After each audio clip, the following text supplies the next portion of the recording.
After years and years and years of us trying to tell Chris Grier, Stephen Ross, Mike McDaniel for a couple of years, this team needs to get tougher, needs to be more physical, needs to get after it more, not so much finesse, not so much flash. It seems like now that they're on the hot seat, they're starting to at least want or give us the perception that they're trying to be tougher, they're trying to be bigger, they're trying to be stronger, they're trying to be nastier.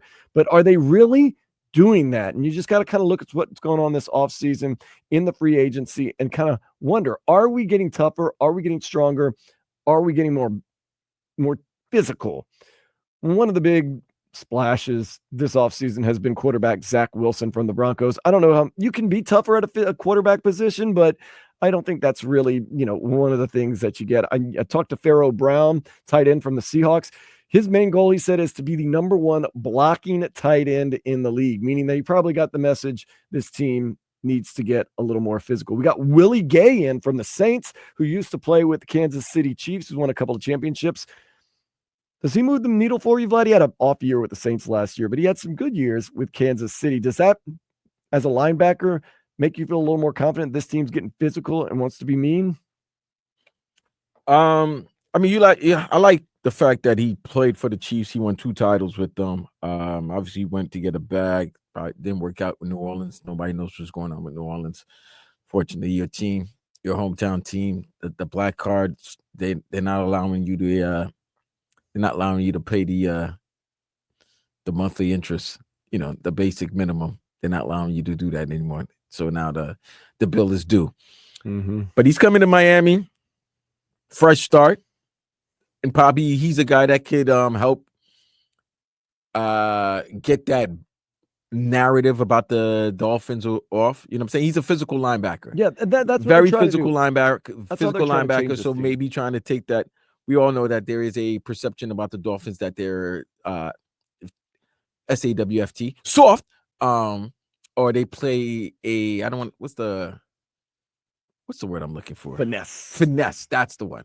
They play in a finesse way. Wow. A team like Mr. Gay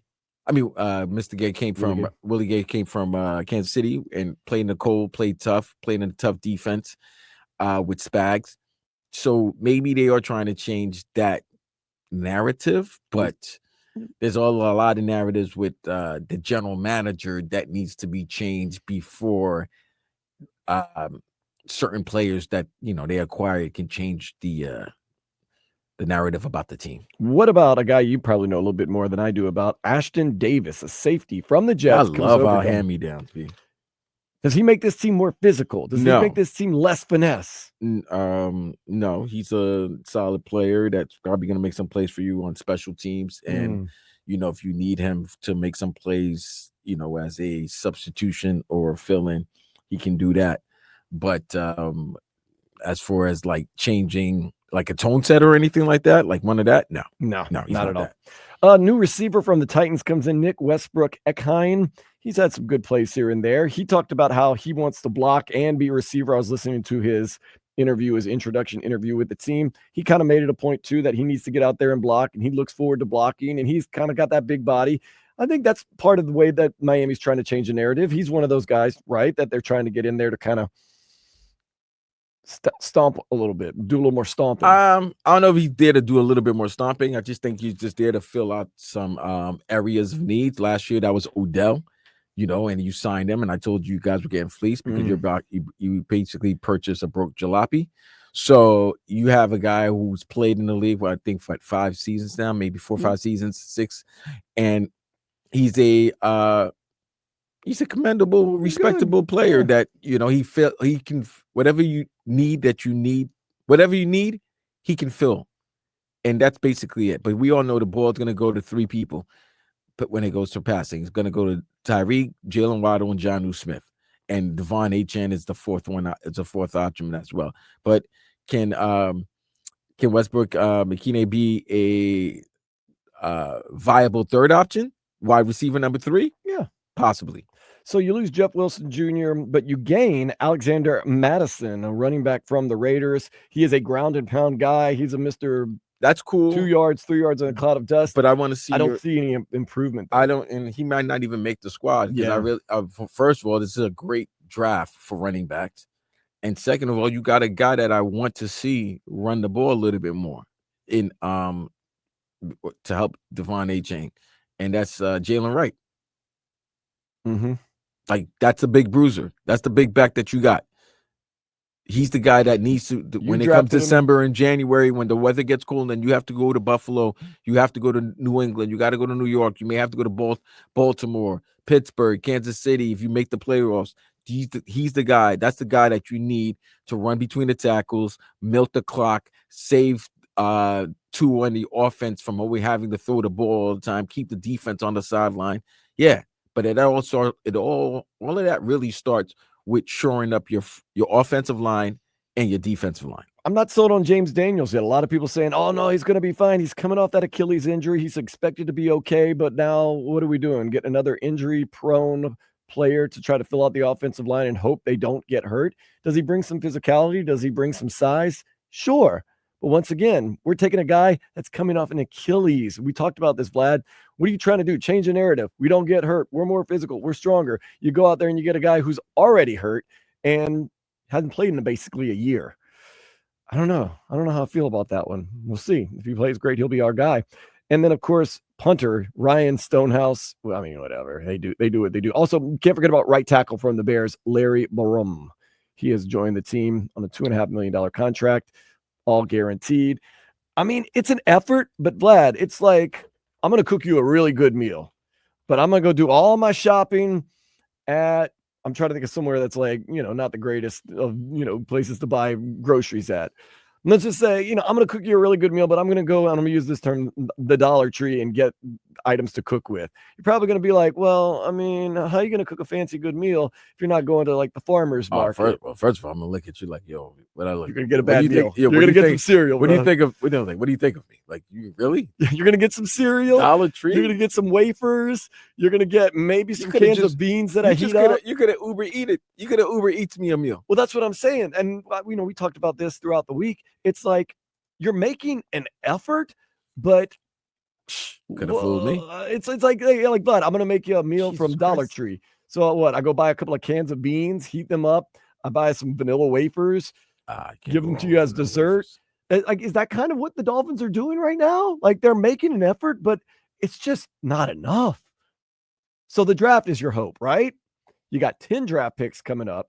This is how you're going to change some of the attitude of the team. You bring in these free agents who are bargain guys. Let's be honest. None of them are big splashes. So you go through the draft. You get a bunch of big, physical, bruising, nasty guys. And you have to hope you hit on them or on a couple of them. And that's how you're going to change the attitude of your team. I don't know if that's a possibility. That seems a hard way to do things. All right. So we know they weren't going to be spending crazy amount of money because they spent a crazy amount of money last season, right? They should to lock down their free agents.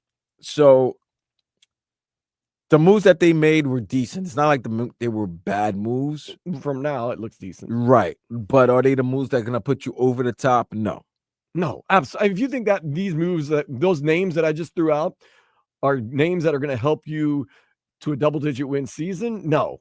Now the draft remains the draft. Now the draft is key. So now, if the offensive line, if you get one of those top 3 offensive linemen, like Will Campbell, what's the guy? I doubt he's going to make it at 7. I don't want to. I probably will mispronounce his name, but is it Ndemu? Dembu, something like that. I'm sorry if I mispronounced your name. I'm sorry. My apologies. Come to Miami and make us learn your name. We had problems saying Roethlisberger and Antetokounmpo for a long time, but we sure know how to say it now. I can spell it. Isn't that the best way? Like, that's crazy. I can spell Tua Tagovailoa. Oh, easy. I can spell Mike Krzyzewski. Okay. Easy. Bill Belichick. Well, that's not bad. Belichick's not hard. I can spell Roethlisberger, Ben Roethlisberger. Marquise Tuiasosopo. No, I can't. I can spell all of that. But say it? Can't say it. Can you spell bowl? Easy. That's a different sport. Easy. I'm messing around. But this is one of the questions I wanted to ask you, Vlad. Draft day comes. Get up to number 13th draft pick. Mm-hmm. And for some reason, Will Campbell, big offensive guard from LSU, still on the board. But for some reason, running backs are maybe devalued this year. Ashton Genty is Armand also, Membu. That's the guy's name from Missouri. That's who I was thinking about. oh yeah, okay. Okay. Yeah, those are the guys. So, like you said, you mentioned Will Campbell from LSU. But what if Ashton Genty slips to the See, Miami now Hurricanes? that'd be crazy Ugh. because I don't think it'd be okay. That's This is a tough. Once again, probably neither of those guys will get down to 13. so then now are you? But here's the thing: if you're at 13, are you drafting best player available, or are you drafting need? Best player that you need. So then if you need, then you got to grab the lineman because you need line help. I know, and You lost. I'm so torn on this. Armstead is donezo. He's not coming back. There's a possibility. What did Mike McDaniel say? I'm going to proceed as if he's not on the team. They're proceeding as if he's not on the team, and they probably don't want to go through the listen. And like I said, we talked about this last year during the great job that you did with the post game show, the Game Day Uncensored Post. It takes so much for him just to get ready to play on Sunday. You were in the locker room with him, Vlad, after games and stuff like that. You saw how much he labored, to get ready and after games. It's just tough, man. So they probably don't want to go through all of that again. They need to protect number one. Yeah. It's not going to be a coincidence if you protect him, how much better he's going to play this year and how much more he's going to play this year than he did last year. And I know some of the injuries were more his fault than anything. But Vlad, I'm so torn that if you got Will Campbell and Ashton Genty available, the thing is, you look what guys, generational players like Derek Henry and like Saquon Barkley, they can do for your team. If Ashton Genty's that guy, whoa. But at the same time, if he has no line to run behind, what are you going to do? At the same time, what if he is one of those generational guys? You can't pass up on that. No. But at the same time, you really need help on that line. So you got to go with Will Campbell. But then again, you pass up on a generational player. But then again, if you get the generational player, you're not going to have an offensive line that's going to block for him. Well, Dolphins are just would be stuck even in that situation. I've heard and I've seen what Ashton Genty can do, though. Same thing. But okay. Now, I know we're just talking about it. I don't really think we don't both particularly think they're going to be drafting a running back. Well, they already have Jalen Wright, who they got one last year. You got Devon Achane, who's going into his third year. Yeah, and he's a 1,500 all-purpose yard back. Yeah. So, but he's going to want to get paid soon. Okay. They all do. They all do. They all do. Only I'm the person that doesn't ask for pay raises around here. I haven't asked for one. Okay, I should ask for one. That's why this show is so successful and beloved. You know what? We should ask for one. Yeah, I'm not going to do that. I'm not going to do that right now. I saw what happened recently. Oh, hey.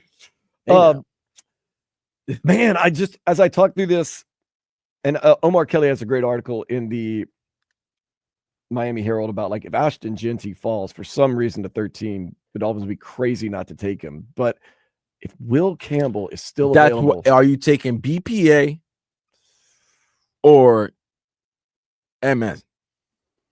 Most need or best player available? Okay, I made up my mind. Have you made up on your mind on if you? Yeah, I'm taking MN. I'm taking most need. I'm taking the offensive lineman. You're taking Will Campbell. Yes, if he's available. If he's available, I'm taking the best lineman. There's some good linemen in this draft, bro. And then if you're able to get one of the better offensive tackles, you must. Okay. That's a guy that can give you 10, 15 years. That running back, as great as he is, he's going to give me 5 or 6. And guess what? Unfortunately, there's some schemes that works when you have a 3-down back, and there's some schemes that work when you have multiple running backs. You know it better than anybody else. Sean Payton never wanted a number 1 running back. He likes to have the guys. He likes to have the multitude of running backs. A guy that can catch the ball out of the backfield. A guy that can get me short yards. A guy that can be a home run hitter. But I don't need all of that in one. You don't have Saquon Barkley's. Ashton Genty is one of those. I'm not saying he's Saquon, but he's a special running back. And I can make a great, great argument for the reason why you should go after a running back in this high. Look what the Detroit Lions did when they drafted Jahmyr Gibbs. When you have a premier running back, though, makes a huge difference. Look at the Atlanta Falcons. And the Atlanta Falcons, were able Bijan. to go from who was that? Who was Desmond Ritter, because they had Bijan Robinson. They were able to sign Kirk Cousins because they had Bijan Robinson, and they were able to sit Kirk Cousins' ass and put Michael Penix in because they got Bijan Robinson. And I say this because I still think the Atlanta Falcons are not using Bijan Robinson right way. No. And he's still gaining 1,400 yards, and that was his second year. So, yes, when you have a stud running back, it alleviates so much pressure and stress on a quarterback. And we would love that. I would love for the Dolphins to have a running back or a guy that can hand the ball 22 to 23 times, because that means Tua is not in the pocket at the risk of getting hit or even getting hit, even after he released the pass. All right. And it falls on a certain someone with glasses and a lanyard who makes the calls, because that was what he was brought into. That's what he said after his first year as coach, that if there was any regret that he had in his rookie year as head coach, that he didn't run the ball more in the second year. And then what happened? He didn't run the ball at all in the second year. And then last year was last year. So now we're in year 4, and it's on Mike McDaniel to basically balance the offense out so that we don't see Tua throwing the ball so much. And I'm not trying to play devil's advocate with you right now. This is really the way I felt about it as I was talking myself through it. I'm going to agree with Omar Kelly on this one and say, if Ashton Jeanty is available at 13, you go ahead and get him. The chance to draft a transitional or a generational player that can transition your organization, like I get Saquon that, Barkley, but I want to give me the lineman, because like a Derrick Henry. You have 10 draft picks. Find some guys. Use your other 9 for what you need. But if you have a chance to get a guy like that, and remember, a couple of these Kansas City Chiefs championship teams had undrafted offensive lines. No, but they had core offensive line. They had Creed Humphreys. Okay, I understand. They had Joe. They didn't draft Joe Thuney, but they had Joe Thuney. Their line, at least 3/5 of their line, they shored up, and they were the best at their positions. Okay, the Philadelphia Eagles. You never have to worry about the Eagles and their offensive line, because how we make sure you get that O-line set. It doesn't matter if it's Miles Sanders. It could be Miles Sanders. It could be who was the running back that was from the Bears that went to the Eagles, and he started off good, and then DeAndre Swift. It could be a Swift. It could. If I got 5 guys that's gonna maul those 4 linemen and those 3 linebackers, if I got an offensive line that can hold, run block and pass block, I'm gonna be in every game. It's all about the line of scrimmage, baby. So you trust that with your other 9 picks, you can find those guys. You get it. I don't trust him. Okay, I'm not saying that. I'm saying Chris Grier has to trust himself. You have a chance to possibly be a generational player. You don't want to pass up on that. You got to believe you have 9 other picks. Guess what? Let me ask you this. And I love that you bring that. You know, he had there was not too long ago, he had that similar. I understand. Yeah, and what did he do? I understand. What did he do? I understand. He had a chance of getting Jamar Chase, Jalen Waddle, or Penei Sewell. And to be honest, you got the worst of the 3. Okay. You got the worst of the 3. Chase, yes, but Chase was playing with his boy, and he got paid. Part of Jamar Chase's success cool. was playing with Joe Burrow. But you know who the pick that they should have gotten? The pick that Robbie the Degenerate said that they should have gotten. Penei Sewell. Yeah. And you would not be in the situation that you are in right now. You're talking about generational. That's a generational lineman. I agree with that. Okay. So give me the generational lineman over the generational running back or wide receiver. We don't know if Will Campbell's going to be generational. I don't even care if he's not generational. If he's just commendable, is that or formidable, he's going to give me 10 to 15 years. Are we hungry? Not hungry in the Dolphins organization that we just want big, tough, strong guys up front. That's it. I just think this, man. You got a chance to get a generational player. Get him. Figure it out with the other 9. Give me the guy who's good and is going to protect that quarterback's backside. But you can fill out the roster with guys that are still pretty high draft picks that could be offensive linemen. Get them. Figure it out. Maybe reach on a couple of them if you have to. You have reached. How's Patrick Paul doing? We'll see this season. Oh, we'll see this season. I don't want to see we'll see this season. Well, I want plug and play. I want plug and play guys. Maybe you can find a couple of those guys in the 2nd, 3rd, 4th round. What if you do this? You get Ashton Genty. He slides to number 13. And then the rest of the draft is You all know when offensive, you can defensive do those linemen. type of things, Cousin? When you have time and capital. When you already have the offensive You line got the set. capital now. You know why the Detroit Lions was able to get a Jahmyr Gibbs? Because they had Penei Sewell already. They shore up their offensive line. Well, we forgot to mention that Liam Eichenberg is coming back next year. And that's a good thing? I just said Liam Eichenberg's coming back. I just want to make mention of You that. really want to mention that in your argument right now? No, I'm not making an argument. Macho I'm Man stating Randy a fact. Savage I and am you from the stating top a rope. fact. And you're going to tell me Liam Eichenberg is coming back. No, I just That's said even more of a reason we why you haven't- better get the offensive line. I said we haven't mentioned that strengthened. yet. We neglected to mention he's coming back. He is a solid 8th string offensive lineman. Solid. When it comes to like the 8th man on the offensive line, solid. Oh, man. He didn't have any other offers probably either. So didn't know where else to go. So look at that. Look at that. That's who we bring back. That's all. Yo, fan, this is so. Listen, I'm not saying it. This is all on CG. This is all on CG. I don't want to hear nothing. There's no way he catches. Bosch Ross gave y'all the money. This is nothing. This has nothing to do with Stephen Ross. Bosch Ross, chill, relax, enjoy the F1. I know you upset with Michigan losing yesterday to Auburn. Open. Just enjoy the Miami Open. Enjoy tonight's women's final. Enjoy the men's final tomorrow. Enjoy the F1 race in the next couple of months. This is nothing to do with Bosch Ross. This has everything to do with Chris Grier. I want to ask you this real quick, and then we'll go to break. Does Chris Grier catch bail any way, shape, Ain't no or form bail this year? Ain't no way. bail. Even if everybody gets hurt, I'm shooting him it no doesn't bail. matter. There is He's no got excuse. no bail. Okay, no excuse. No. I'm not talking about you, Vlad. I'm talking about none. the No. organization. They none. can't. None. Which part of none did you understand? Okay, Was so it the they nut can't. or was it the un? They can't, because even if he can't blame injuries, he can't blame this, he can't blame weather, he can't. No. If it doesn't work, it doesn't. No. It either works or it doesn't work. No, because you know why? You paid everybody last year. That's why I said 2024. My thing is this. You could have had 2024 could have been the season that it was, because the contracts don't kick in until this year. Contracts kick in this year, and you got a 13th pick. My thing is this. You've run out of excuses. You've used enough excuses. It's just, what are we doing? We're going to just keep making excuses? You laughed at the media last year when they asked you about the offensive line. Doesn't matter if all 22 starters get hurt, miraculously get hurt, whatever. It wouldn't be a miracle, but like whatever. And he comes back and he says, "Oh, you can't fire me because everybody got hurt." No, because then it's going to be another excuse next year, and it's going to be another excuse the next year, and another excuse next year. It is no excuse, do or die. You don't make excuses when you win. You don't make excuses when you lose. He's got no more. No bail. No Let me bail. tell you this. Okay. I got fired up thinking he might get bail. No, ain't no bail. He's on the foreman. Good. God bless the dead. No, he's on the foreman. I hope pressure makes diamonds. He's on the foreman. Right now, he's battling Joe Shane in New York to see who more burnt right now. How confident are you that the pressure will make diamonds with Chris Grier this year? Diamonds. Please. Don't answer it.